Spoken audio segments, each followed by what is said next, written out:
Hello students, today I have taken some very new topic, that is motion of connected bodies. Actually ये topic class 11th में है, laws of motion के chapter में.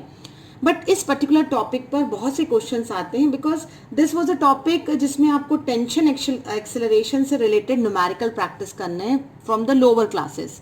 तो अगर आपको ये कंसेप्ट अभी से क्लियर होगा तो आप हर एक क्लास पर इस टॉपिक पर क्वेश्चन कर सकते हैं. See this I have taken a pulley जहां पर फ्रिक्शनलेस पुली. फ्रिक्शनलेस का मतलब इसमें कोई भी अपोजिंग फोर्स नहीं है. तो ये एक फ्रिक्शनलेस पुली है जिस पर दो स्ट्रिंग है. आप एक अजम्पशन कर सकते हैं like you are taking this weighing machine. जैसे आप तराजू देखते हैं तो आपकी चेन है या स्ट्रिंग है या रोप्स हैं, उस पर टेंशन आता है. तो इसलिए टेंशन का एरो हमेशा स्ट्रिंग में अपवर्ड होता है वेट के रिस्पेक्ट में, और वेट हमेशा डाउनवर्ड लगता है. This we all know. हर एक बॉडी का वेट ऑलवेज एक्टिंग डाउनवर्ड. तो ये जो ब्लॉक है, हैवी ब्लॉक है, इसका मास मैंने कैपिटल एम लिया है.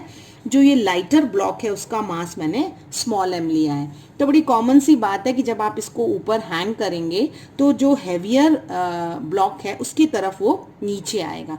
तो जब वो ब्लॉक नीचे की तरफ आएगा तो देखिए एक्सेलरेशन का एरो मैंने नीचे बनाया है, और जो लाइटर ब्लॉक है वो ऊपर जाएगा तो उसका एरो अपवर्ड बनाया है. So this is very common which you have to remember always.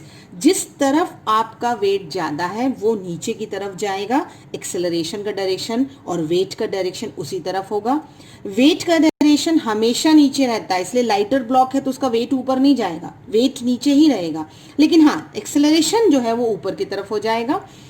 Tension हमेशा अपोजिट टू द वेट लगता है, क्योंकि अगर कोई बॉडी नीचे की तरफ जा रही है और आपने उसको किसी रस्सी या स्ट्रिंग से पकड़ रखा है तो आपका टेंशन उस स्ट्रिंग में लगता है, उस रस्सी पर लगता है. तो ये arrows are very very important, क्योंकि ये आपकी नेट फोर्स निकालने में आपको हेल्पफुल होती हैं. आई थिंक ये एरोज क्लियर हुआ है आपको.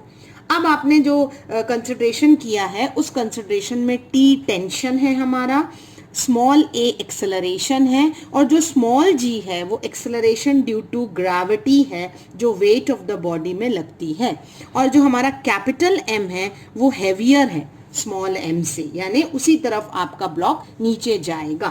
करेक्ट. अब हम एक इक्वेशन जानते हैं, F equal to M A, sorry M G नहीं लेना है, F equal to M A. ये न्यूटन का जो है बेसिक लॉ है, सेकेंड लॉ का कॉन्सिक्वेंस है कि F is equal to mass into acceleration. तो मैं एक एक ब्लॉक देखूंगी और उस पर मैं नेट फोर्स फाइंड आउट करूंगी. ठीक है. तो मैंने पहला ब्लॉक देखा जो हैवियर है, उस पर एक तो बिल्कुल क्लियर है कि F equal to capital M A लगेगा according to Newton's law. F equal to M A लगेगा.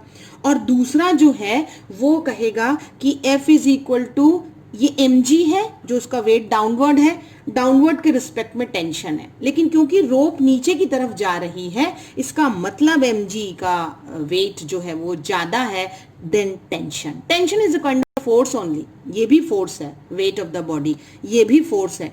तो नेट फोर्स क्या होगी? दोनों का डायरेक्शन अपोजिट है, दोनों का डायरेक्शन अपोजिट है, इसका मतलब जो नेट फोर्स ब्लॉक पे लगेगी वो इन दोनों का सब्सट्रैक्शन होगा. इन दोनों में से कौन बड़ा है वो पहले लिखेंगे. तो दिखाई दे रहा है कि mg बड़ा है क्योंकि ब्लॉक नीचे की तरफ आया है. This is my second equation. तो पहली इक्वेशन न्यूटन के सेकंड लॉ से है. दूसरी इक्वेशन नेट फोर्स है जो ब्लॉक और टेंशन का सब्सट्रैक्शन होगा, वेट ऑफ द ब्लॉक और टेंशन का सब्सट्रैक्शन होगा, और देखना है कि कौन बड़ा है, क्योंकि सब्सट्रैक्शन में बड़े से छोटा होता है.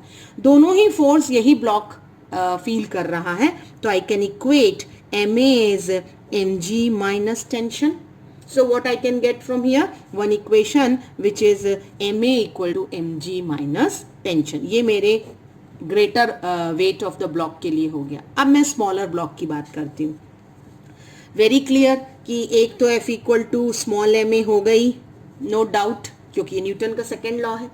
नाउ आप देखिए कि टेंशन ऊपर है, मतलब ब्लॉक ऊपर की तरफ जा रहा है, तो और वेट नीचे की तरफ है, यानी नेट फोर्स जो ये ब्लॉक फील करेगा वो सब्सट्रैक्शन ही होगा, लेकिन इस केस में टेंशन ज्यादा है, वेट कम, क्योंकि ये ब्लॉक ऊपर उठ गया है ना. तो जब ये ऊपर की तरफ चला गया है, ये एक्सेलरेशन ऊपर जा रहा है, तो टेंशन बड़ा है.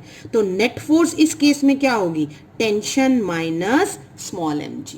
तो ये दोनों ही फोर्स जो है वो कौन फील कर रहा है, छोटा वाला ब्लॉक फील कर रहा है। तो यहाँ इक्वेशन बनेगी small M A is tension minus small M G. आपको दो इक्वेशन मिल गई 3 और 4 जो आप बता रहे हैं बॉडी के नेट फोर्स पर है। इन दोनों इक्वेशन को अगर मैं ऐड करूं तो LHS को LHS के साथ ऐड करूंगी और RHS को RHS के साथ ऐड करूंगी। मैंने कहा इक्वेशन 3 और 4 को आप ऐड करिए, तो आपने LHS को LHS के साथ किया, RHS को RHS के साथ, टेंशन टेंशन कैंसिल हो गया।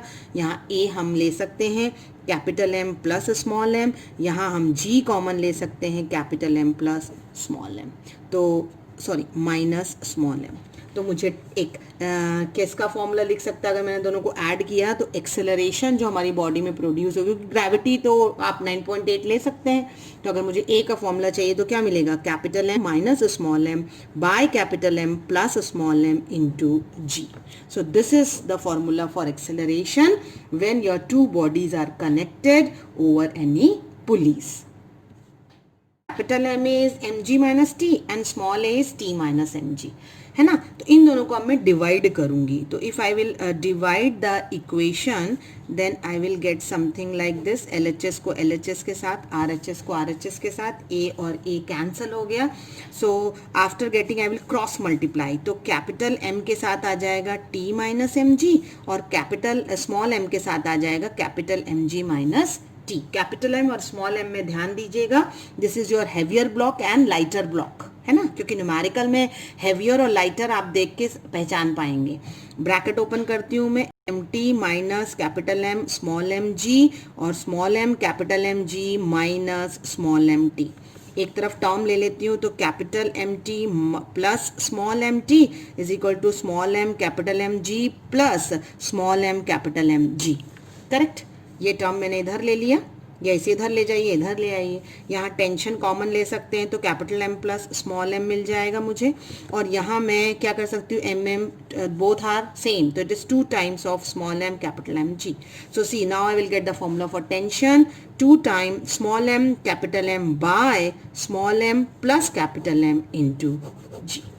सो बेस्ड ऑन दिस आप टेंशन और एक्सेलरेशन बॉडी का निकाल सकते हैं using this type of formulas. तो अब मैं आपको नेक्स्ट वीडियो में इससे रिलेटेड कुछ न्यूमेरिकल सॉल्व करूंगी। Thank you.